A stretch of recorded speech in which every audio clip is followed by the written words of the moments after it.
Չնայած հանրահավաքների արգելքին Թուրքիայում զանգվածային ցույցերն արդեն 3 օր է չեն դադարում։ Բացի Անկարայից եւ Ստամբուլից բողոքի ակցիաներ են նաեւ այլ բնակավայրերում։ Տեղական ԶԼՄ-ների տվյալով տասնյակ հազարավոր ցուցարարներ են դուրս եկել փողոցներ պահանջելու ազատ արձակել փողերի լվացման եւ անօրինական եկամուտ ստանալու մեղադրանքով ձերբակալված Ստամբուլի ընդդիմադիր քաղաքապետ Էքրեմ Իմամօղլուին։ Մի շարք քաղաքացիներ նաեւ պահանջել են Ռեջեփ Էրդողանի հրաժարականը։ Ցույցերը շարունակվել են մինչև ուշ գիշեր, բախումներ են եղել, ոստիկանները արցունքաբեր մահակներ եւ ջրցան մեքենաներ են կիրառել։ Կան վիրավորներ ինչպես ցուցարարների, այնպես էլ իրավապահների շրջանում։ Թուրքիայի ՆԳՆ տվյալով 3-9 քաղաքում բերման է ենթարկվել 340-ից ավելի քաղաքացի։ Հայտնի է, որ տեղի է ունեցել Ստամբուլի ձերբակալված քաղաքապետ Էքրեմ Իմամօղլուի հարցաքննությունը։ Նա հերքել է իրեն ներկայացվող բոլոր մեղադրանքները։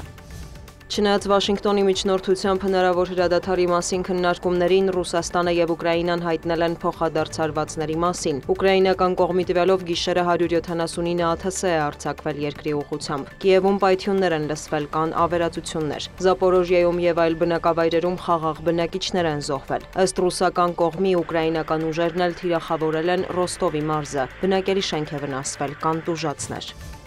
Կարծում եմ շատ շուտով ամբողջական հրադադար կլինի, հայտարարել է Դոնալդ Թրամփը խոսելով ռուս-ուկրաինական հակամարտությունից։ Այնուհետև կքննարկվեն գործարքները, հողերի բաժանման մասին եւ այլն եւ այլն։ Այդ ամենը քննարկվում է, ինչ մենք խոսում ենք, ասել է ԱՄՆ նախագահը։ Նա կարծիք է հայտնել, որ գործարքն արդեն ուրվագծվում է։ Թրամփն անդրադարձել է Պեկինի հետ հարաբերություններին, վստահեցրել Միացյալ Նահանգները չի ցանկանում պատերազմել Չինաստանի հետ, բայց եթե անեինք, դա շատ լավ պատրաստված կլինեինք, հավելել է նախագահը։ Նա տեղեկացրել է, որ պատրաստվում է զրուցել Սի Ցինփինի հետ։ Մենք հիասքանչ հարաբերություններ ունենք եւ կունենանք, բայց Բայդենի ժամանակ $1 տրիլիոն դեֆիցիտ ենք ունեցել, կքննարկենք դա, մանրամասնել է Թրամփը։ Նաեւ ԱՄՆ նախագահը եւ պաշտպանության նախարարը Սպիտակ տանը հայտարարել են, որ Boeing-ին են վստահել նոր սերնդի F-47 կործանիչների մշակումը, որոնք ըստ Թրամփի աննախադեպ հզորություն ունեն եւ պետք է փոխարինեն ռազմաօդային ուժերի F-22 կործանիչներին։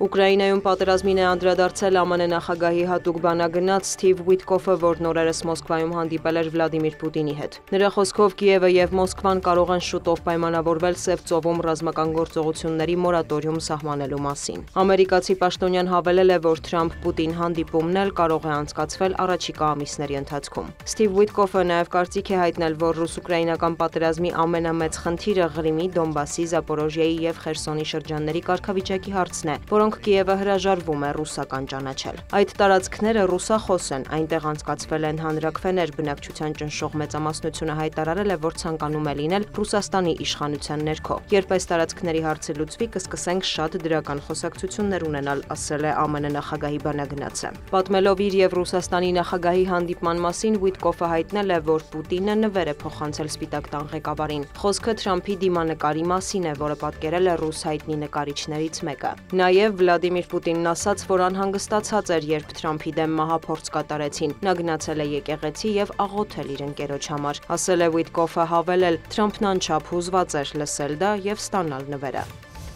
Ռուսաստանի անվտանգության խորհրդի քարտուղարը Փենյանում հանդիպել է Հյուսիսային Կորեայի ղեկավար Կիմ Չեն Ընի հետ, փոխանցել Ռուսաստանի նախագահի ուղերձը։ Վլադիմիր Պուտինը մեծ ուշադրություն է դարձնում ձեզ հետ ձեռք բերված պայմանավորվածությունների իրականացմանը, ասել է Սերգեյ Շոյգուն։ Հանդիպումից հետո նա նշել է, որ օգտակար, կարևոր եւ անհրաժեշտ բանակցություններ է անցկացրել Կիմի հետ։ Հյուսիսկորեական կողմն էլ հայտնել է, որ քննարկել են երկու երկրի գործակցության ընդլայնման եւ ամրապնդման հարցը, այդ թվում անվտանգության ոլորտում։ Հաստատվել է կողմերի միասնական դիրքորոշումը, ասված է հաղորդագրության մեջ։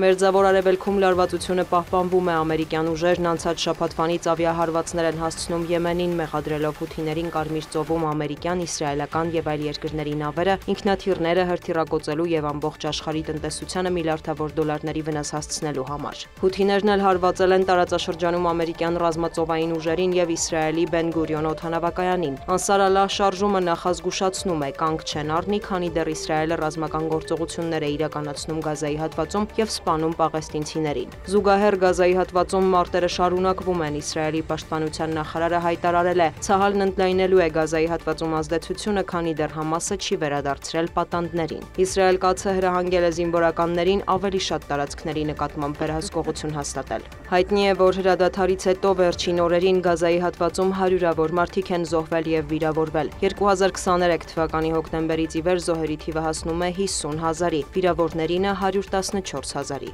Ցահալը հարվածներ է հասցրել նաեւ Սիրիայի տարածքին, խոցելով ռազմական 2 օբյեկտ։ Ըստ իսրայելական կողմի նպատակն է ոչնչացնել այդ տարածքներում մնացած ռազմավարական հնարավորությունները։ 2024 թվականի նոյեմբերից ի վեր առաջին անգամ էլ Իսրայելի ուղղությամբ արձակումներ են եղել Լիբանանի տարածքից։ Ցահալի տվյալով արկերը ոչնչացվել են սահմանամերձ տարածքում։ Իսրայելական կողմն ի պատասխան հարվածել է Լիբանանի հարավում գտնվող Հեզբոլլահի դիրքերին։